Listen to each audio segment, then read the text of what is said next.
the time. I do not know, and I know him personally, Jim Gills. I don't know Mayor Taylor. I don't know the people from Geauga. Only thing I'll bring out is they belong to an organization that is Agenda 21 driven, and sometimes we all are guilty by association. I would suggest, because I'm not going to speak for them, and I don't know their feelings, I really do not. But I would suggest if you see some of those people, maybe you can ask them.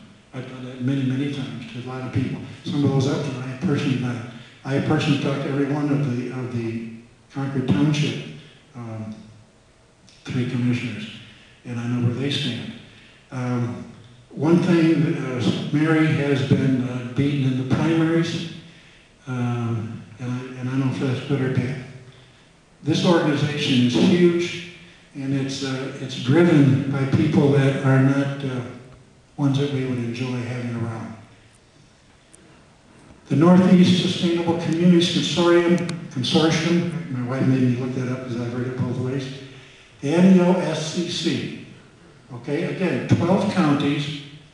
The Regional Prosperity Initiative is very active in this group, and you'll see some of their members of locally. Akron, Cleveland, Agenda 21, Nowaka we just talked about, Ashtabula County. They're all this is like a spider web. They just all keep it, and you can follow the tentacles. But 12 counties are involved in this group. This group also is part of, and so is Nowaka. They've come up with a deal now called Vibrant, and you might see Vibrant in different ways. Vibrant is an organization within this organization that is out to recruit. They call them young leaders, dreamers, planners, and innovators. This month and next month in May, they're having 5 local conventions like. They're having one in Canton, Akron, Cleveland, Lorraine, and in Youngstown. And they're out to recruit people for this group. The Ohio Association of Regional Councils, OARC. This is a statewide organization. There are 23 state organizations. All of the communities are not represented, but I would say 95% are. There's 1,500 municipalities, 10.5 million residents. Lake, Geauga, and Cuyahoga counties, the ones we're talking about here, are represented by Nowaka. Again, all the people that we don't want to be there. They all help each other out. They have 31 different organizations in that one. Advanced Northeast Ohio, a smaller group, 16 counties in Northeast Ohio. Voices for Choices, these are just names. That's a funder as well as a backer of this group. Team NEO is an Agenda 21 or a regionalistic organization. And again, as you'll always see, the Regional Prosperity Initiative pops up. Other key players. Just quickly, State Auditor Ed Yost, Republican. Last year, the Columbus Dispatch had an article on this. He has offered legislation suggestions to the Congress of the state to make collaboration and regionalism easier. Okay. He says that we have 88 counties. This was one of the things Dan Troy said in one of his talks one time. We have 88 counties, and he feels that's way too many. So what he has proposed is, and this is where maybe Dan Troy fits in with Ashtabula.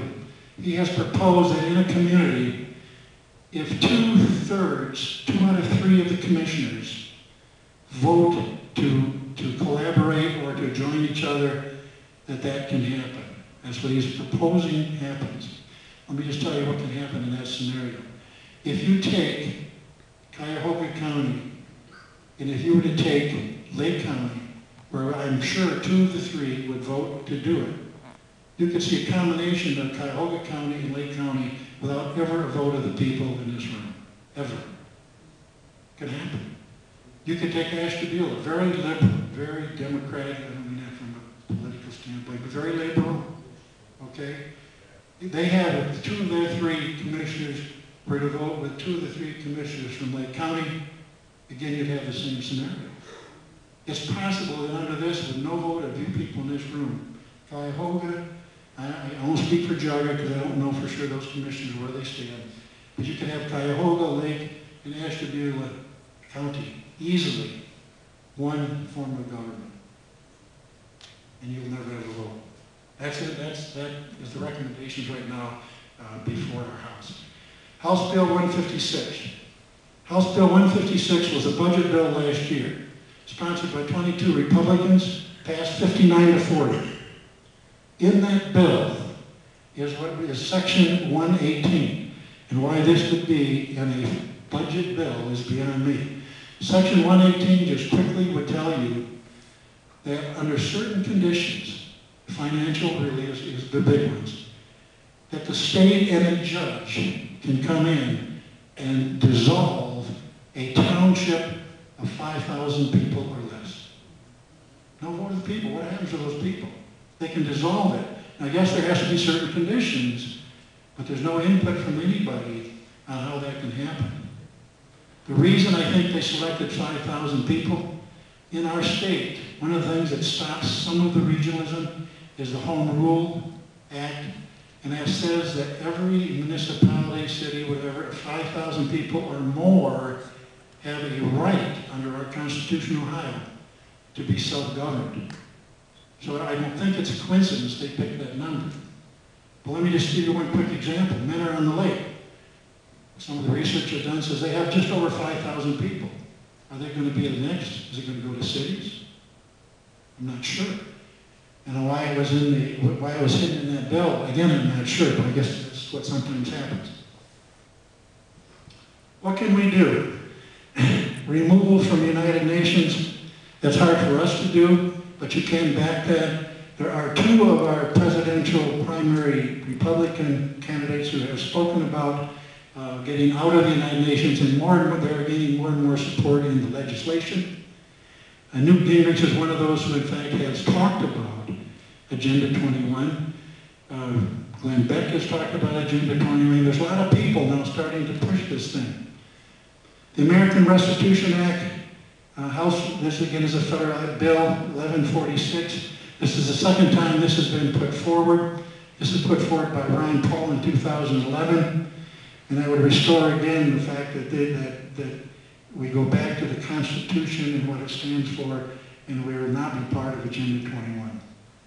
You can refuse grants that tie to Agenda 21 organizations. Again, it's a little hard for us, but if we pay attention to what's going on, maybe it's not so hard. Just make sure that you tell your politicians that they stop any of the grants that are going to Agenda 21. Right now, that's their biggest funding. Property Rights Council, and I put an ultimate weapon. This was started by a councilman in Idaho. What he did was he created an office of a council, and what this council does, it has 7 people in it. They first of all study proposed laws that are going on in that state to determine if they're infringing on the property rights and personal rights of the people in Idaho. Huge. That is growing support throughout the country.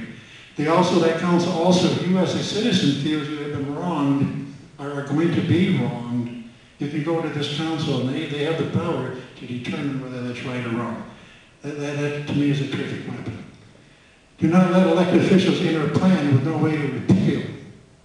In all of these ways, there's no way to get out of Agenda 21 or this unless there's just no way out.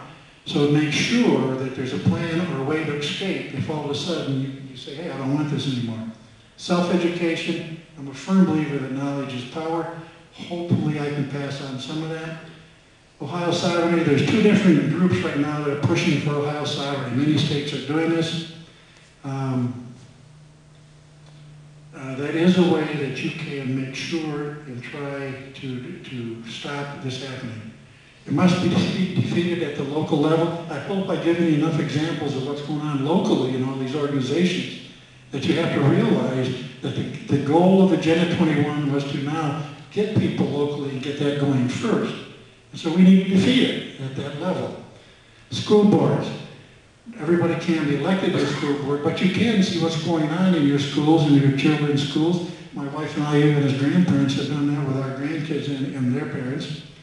But you can go to school boards, you can see who's on there, you can elect the right people to school boards, because education and propaganda